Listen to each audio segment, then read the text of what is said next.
Chase. The wolves were going after the mountain goat. Caleb breathed a sigh of relief.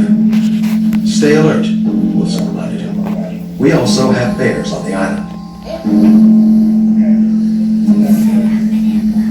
So you just escaped danger. Then all of a sudden you hear about more danger. What's going through your head? Don't mind. Staying there. Staying there? No, but why? So you want to investigate. Back in the boat, Sasha replaced the plastic cover of the boat. Yes, yes. Here goes nothing, she muttered to herself.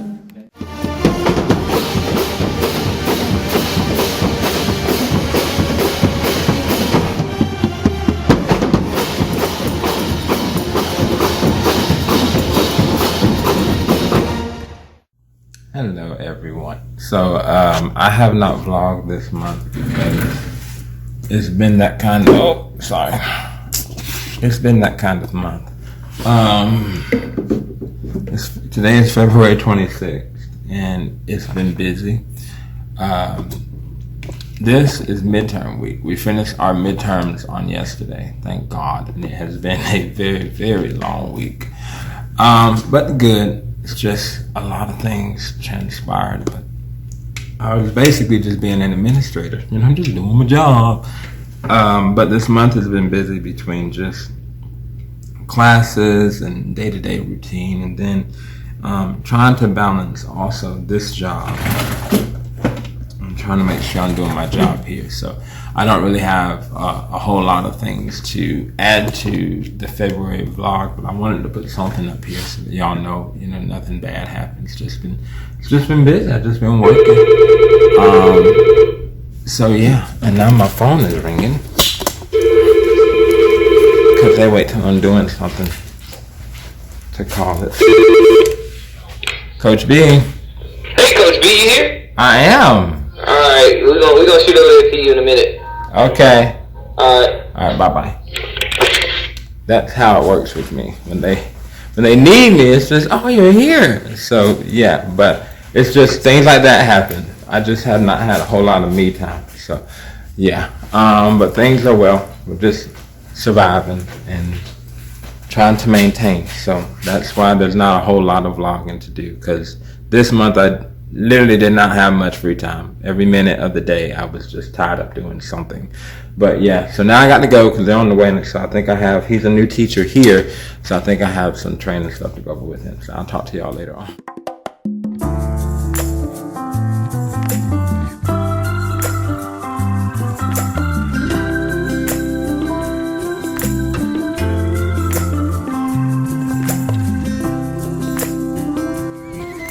I knew who my family was based on all of the screaming I heard as I approached the beach. Oh God, they're running from birds. That's all.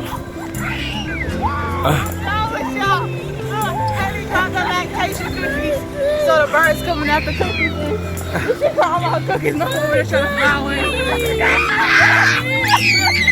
Okay, guys, hey, y'all stop screaming on the beach.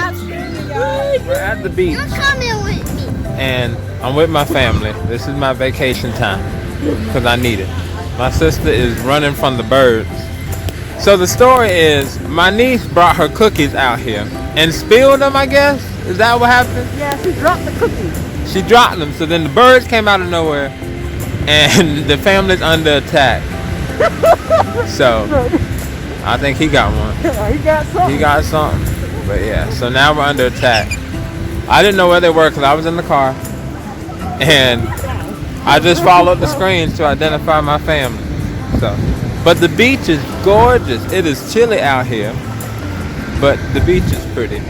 Shout out to my sister who just paid for everything. We got spoiled this weekend. Yeah, let's go get something to eat.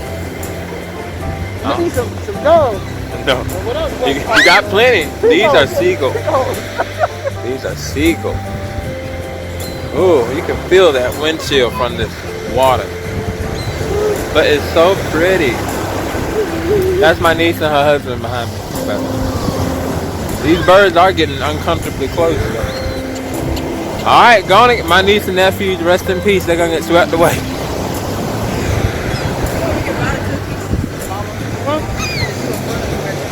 Where are they? Let me move. It was her daughter who tried to get us ate by the bird. Her fault. It's chilly in front of this water. Hey everyone, it's President Barry. So I just did a vlog, but then it didn't work. So I don't know. I had a notification and I think it turned off my camera, but that was very disrespectful. But it's Monday, March 15th, trying to get some things together. I just got here to the after school program and I am checking my email because this is my routine. There's nothing private on here right now, but I just come in and check my email, see what's waiting for me. Those are old students from when I first started here back in 2017. That's how long it's been. So now I'm working on my lesson plan because I've learned here, because things change quite often, this is my best friend. Don't put anything in this until the week before. I used to plan 2 and 3 weeks out here, but now I've learned things change. Like last week, my director came to me and said, I want you to, first of all, we did a music video last year for something called Lights On After School, and I did a music video with my students, and I said I wanted to do it every year, make it, Coach B's annual student thing. Something that one class would tell the students coming behind them, which is what happened last year.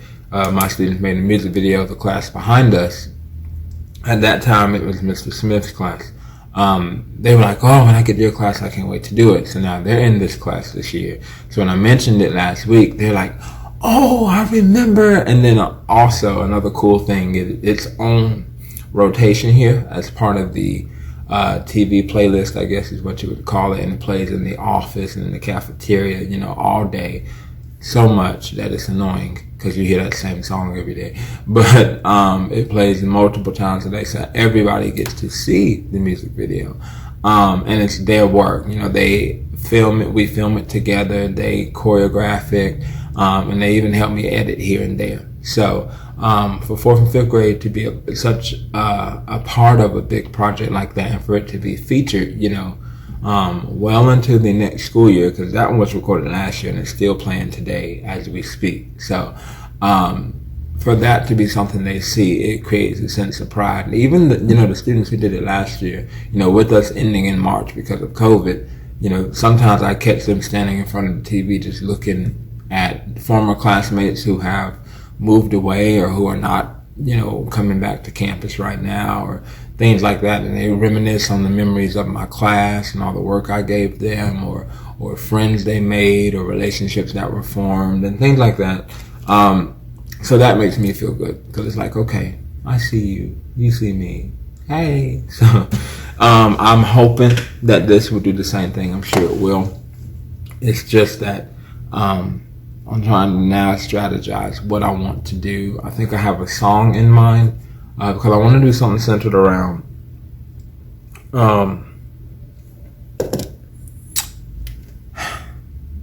like honoring people or respecting people, like a we are the world kind of situation, but not quite that. So there's a group I grew up with called S Club 7, and it is very likely that we will play something from S Club 7, because I just have to give them their props. So as long as they're the best in my body, S Club 7 will always be a part of my life, and everyone who gets to know me must know them. That's just the way it works. It's already happening at the academy, so I have to bring it here as well.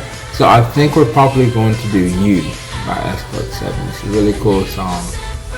It's all about, I think the song talks about a person, an individual that, they're dating, and how special that person is. But we can twist it to make it seem like you is the person, whoever is watching it, or whoever, maybe, of course, like I said, watching it, viewing it, or whoever we're performing it for, it's all about them and how much we appreciate them. Because I want these students, because of COVID, now that we're coming back to normal, so to speak, I want them to celebrate the value of each other, of unity, of relationship, of sharing, and all of that, because that's something that was taken from us with quarantine and things. And now that we have each other back in our midst, I want us to celebrate that, and I think that song would do it that justice if we did that. So that's what I have in mind for now. But that's my day. I'm getting ready to handle all of these papers because these are papers that need to be graded.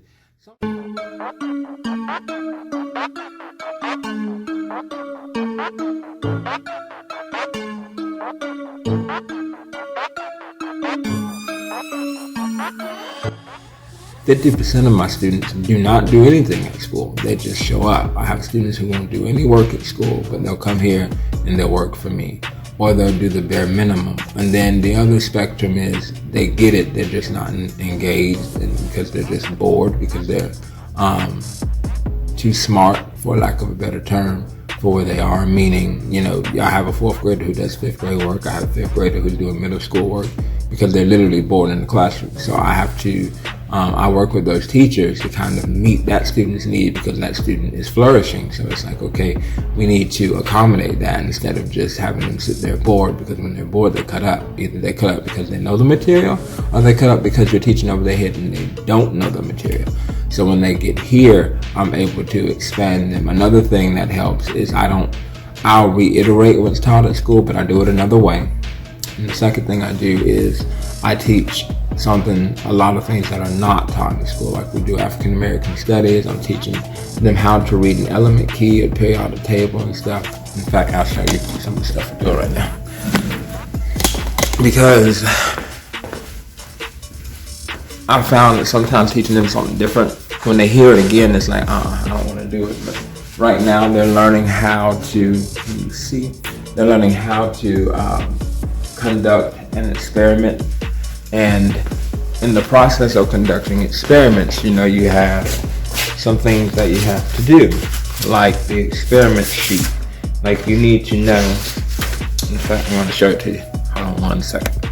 Okay, so I had to cover the student's name, but like this sheet here is teaching them the scientific method. So I wanted them to understand how to do this. Now I have a poster in my room that expresses all of this, but I wanted them to start documenting in their own words, what are the steps of scientific method. Because when we start doing the experiment portion, like we're doing labs and things in here, I want them to know what each one of these means.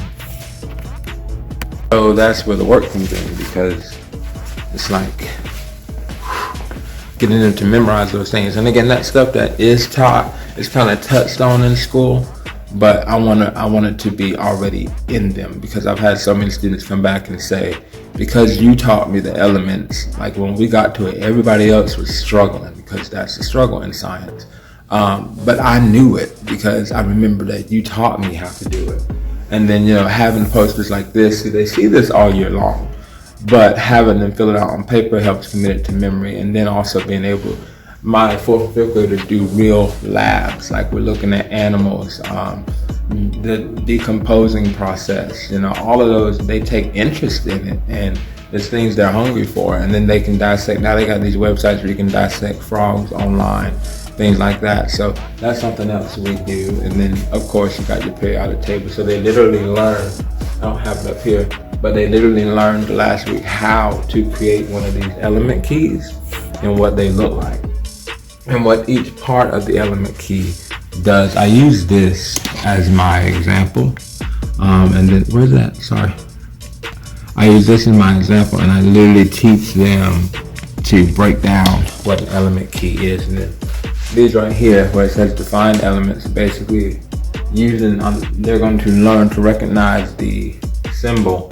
Then they give me the atomic number, the name, and the type, whether it's non-metal, metalloid, or a metal. So, things like that are things that I teach that they're not getting at school. And it's just, again, for me, having a different concept seems to do the trick with them, because it makes them more interested in it. Because when I first got here, all that we were told was figure out what they're learning in school. At the time they had a pacing guide. Look at the pacing guide and do whatever's on the pacing guide, and use that as your guide for your outline of lessons. And I did it, but it wasn't working. The students were just bored, and they literally felt like we've already done this. So they weren't interested in the whole pacing guide situation. So I said, let me find some things or create my own curriculum that is challenging, because they're doing middle school work in here. So I wanted something challenging yet fun and applicable for the following years. And that was it. So that's where Study Skills was born. So I took a Study Skills curriculum from the high school I was working at, reworded things and changed a whole lot of it. And then I think I started looking at some of the pacing guide to figure out where they were, and I used that as a starting point and then grew it from there. So I do a lot of science, STEM, a whole lot of grammar, because reading is an issue right now. Reading comprehension, spelling, defining words, definitions, vocabulary expansion. Study skills really covers, and that's another good thing about study skills. It literally is versatile. It can cover everything. And I found that to be a real sweet spot for learning, because today I can focus on science. Tomorrow I can focus on social studies. Again, that's where African American studies, because I have nothing but African American students here. So getting them to know their history was also something I thought was important, because boy, there are some things that I thought they knew that they don't know. And it's only talked about once a year, and that's in February. So we made it a part of our culture. And then we have social and emotional learning, and then you have something else. Social justice is another one I implemented. Now that one I just implemented last year from Too Cool for middle school, and I thought it was awesome. So it's just all about finding out what works and trying new things. And I think that's why it's one of the things I know I love about this job. Is number one, it was something that I created. Number two, I have more freedom to really meet the needs of each student. But one of the things I think really helps these students is, number one, it's something different. And number two, it gives them that sense of, okay, I feel accomplished. And the report cards that we print, you would think, they already get report cards, so we get them, we do ours through Google Ed. And at first I was like, they're not going to be into this. They're going to be like, no, it's too much like school. But guys, they are excited. Like, they want to see their growth, or they'll ask me, like, Coach B, how am I doing right now? And it's like, they know all of our students here get a scholarship when they finish. When they graduate from this program, they get a scholarship, which is awesome. But their grades in here has nothing to do with that, and they're fully aware. And they just want to test themselves. They want to see their growth. And it taught me that if I invest in them, I get that student buy-in that I desire. And that's perfect, because now they're growing academically, and the work that I get to do is rewarding. So that's enough for me. And I think that's one of the things that keeps me coming back, because it's really, really hard right now with having a school of my own and coming here. It's a lot of days where I'm tired. But another great thing about this class is, like doing the music video, I can literally take a week off and away from curriculum and do that, and that will fall under part of STEM, but mostly creative arts is something that Study Skills covers as well. And with them being able to do that, it's like, I'm just amazed. And that's what it's all about, is making that difference and having that student buy-in and getting their participation. So that's all I have.